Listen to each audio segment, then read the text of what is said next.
So we now move to our panel of expert speakers who are going to guide us through our debate tonight. And our first speaker is Bill Eyres, and Bill is Head of Sustainability at O2.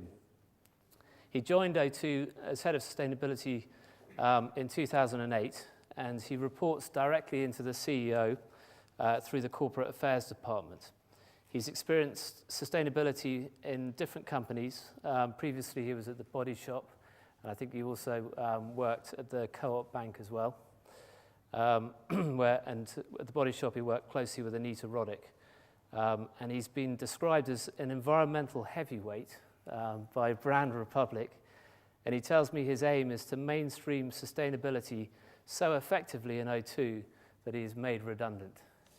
So Bill, on that note, I will hand over to you.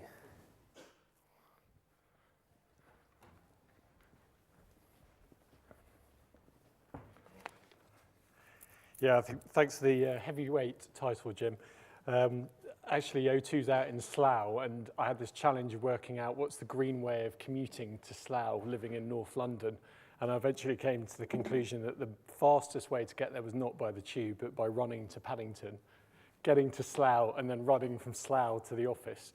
So actually, it's probably helped me become less of a heavyweight working in Slough. So in terms of the question today, I think often when you have kind of questions about structure and process, you need to actually start with the end and say, why are we all here today? What are we really trying to tackle? And I think the thing that probably unites everyone in this room is, one, we're trying to build a more sustainable society. But also for those of us who work in commercial organizations, we're trying to make sure that sustainability is really embedded into the heart of our businesses. And to make it business as usual, not, as Anita Roddick used to often say, business as unusual. We also know that it's a tough job, this, shifting our companies from a perspective where sustainability is a cost to an opportunity takes time. Getting people to see the opportunity of having it embedded into the heart of your products and services also requires really significant culture change. So I think there's probably commonality right across the panel and across everybody in the meeting today that that's really what we're trying to do. So then, given that, does the role of CSO really help us in terms of embedding sustainability? Or is there another approach? And I'd say, given my experience in different companies, Co-op Bank, Body Shop, O2, and also working with Jamie Oliver through the foundation, that I'm very much a skeptic in terms of the approach of the CSO. I think all of us here, when we approach a debate like this, it has to be context specific, has to be based on your experience. And I don't think any one role or structural approach can ever automatically fit the way you do your business. You have to look at the context, the culture of your business, of the industry you operate in. So the idea that the CSO is a sort of panacea for all our challenges is just wrong-headed, and we need to nail it quickly in the debate today. It may be the right answer in certain cases, but it's not going to be a blanket solution for the majority of companies. I think there's three other specific reasons why it doesn't help really move the debate forward. One is language. As far as I'm concerned, there's only one chief sustainability officer in the business, and that's the chief executive officer.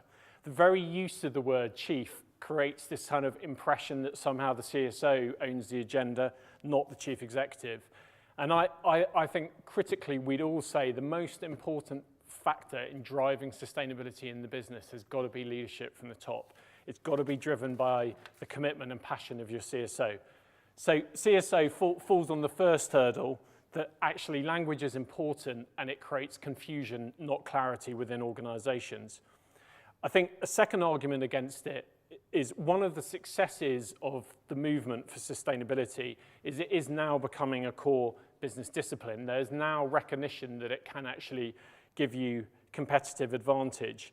And I remember Alan and me, I think probably about 10 years ago, were on a debate when B&Q, Co-op Bank and Body Shop were some of the early pioneers. But the reality now is it's a packed field. everybody is beginning to wake up to the fact that sustainability is a big commercial opportunity, and it's become internalized as a mainstream management function. But actually, to get competitive advantage from it, it has to be a core part of every director's job spec, you know, and key mission in terms of what that person is driving within the business. And I think the final argument against it is the idea that a CSO should somehow be this standalone board appointment. It implies that sustainability is a sort of siloed opportunity away from the mainstream of the business, when exactly the opposite is the case for all of us in terms of the biggest opportunity is when you put it into the heart of the day-to-day business in terms of innovation and driving the strategy forward.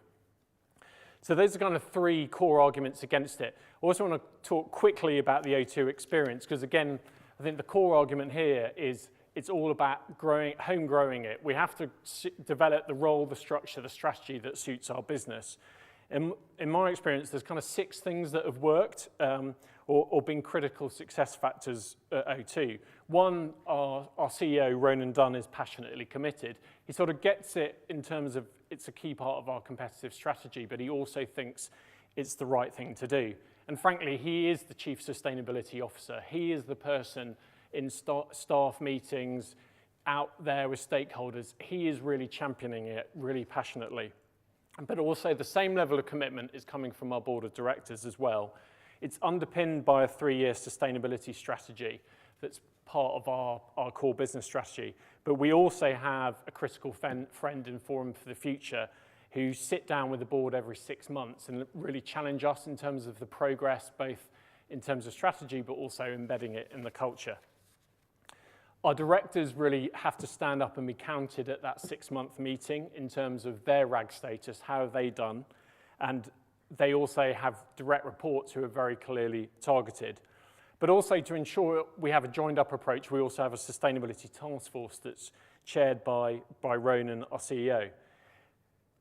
The other aspect of it is you can talk about top-down, but you also need to have bottom-up. So our sustainability initiative is called Think Big, and we have a whole team of big thinkers right across the country who also drive the agenda. And again, the emphasis here, I think, is all on embedding right across the business. It's not about a specific role or structure. I think we, as the sustainability team in O2, are playing a supportive role, coordinating the strategy, providing advice.